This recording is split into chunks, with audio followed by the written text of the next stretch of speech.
Telangana CM Revanth Reddy సంచలన వ్యాఖ్యలు చేశారు. తాము గేట్లు తెరిస్తే బీఆర్ఎస్ లో ఒక్కరు కూడా మిగలరంటూ హెచ్చరించారు. బీఆర్ఎస్ అంటే బిల్లారంగా సమితి అంటూ ఎద్దేవా చేశారు. 10 ఏళ్ల పాలనలో కేసీఆర్, చార్లెస్ సోబ్రాజ్లా మొత్తం దోచేశారంటూ మండిపడ్డారు.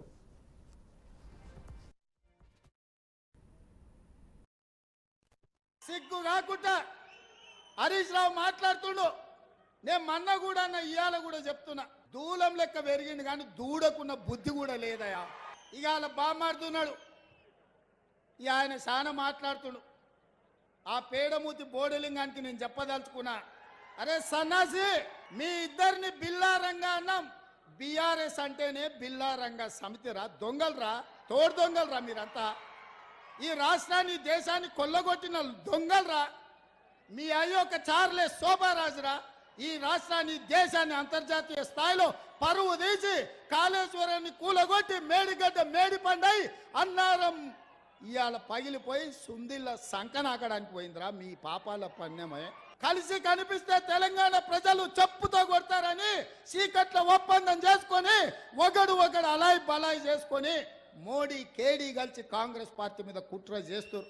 డాక్టర్ లక్ష్మణ్ అంటున్నాడు ఎన్నికలు అయిన తర్వాత ఈ ప్రభుత్వం ఉండదని. నేను అడగదలుచుకున్న డాక్టర్ లక్ష్మణ్, అయ్యా నీ దగ్గర ఉన్నది 8 ప్రభుత్వాన్ని ఎట్లా ఏర్పాటు చేస్తావు చెప్పని నేను అడుగుతున్నా. అంటే బీఆర్ఎస్ బీజేపీ ఒక్కటై కుమ్ముక్కై కుట్ర చేసి ఈ ప్రభుత్వాన్ని పడగొట్టాలన్న ఆలోచన చేస్తున్నారు.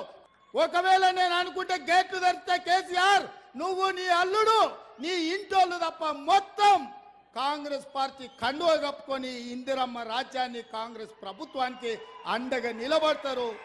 ఇవాళ మన మిత్రుడు వెంకట్రావు గారు కూడా ఇక్కడికి వచ్చి మనకు మద్దతుగా నిలబడ్డాడు. మేము మర్యాద పూర్వకంగా రాజకీయ నీతిజ్ఞతో ఇవాళ రాజకీయాలు చేయాలనుకుంటున్నాం. మీరు మా ప్రభుత్వాన్ని పడగొట్టాలనే కుట్ర మోడీ కేడీ కలిసి చేస్తే చూస్తూ ఊరుకుంటామని అనుకోకండి. మాకు తెలుసు, లోతు తెలుసు, ఎత్తు తెలుసు, పెడితే ఎక్కడికి వెళ్ళుతో కూడా తెలుసు బిడ్డ మాకు.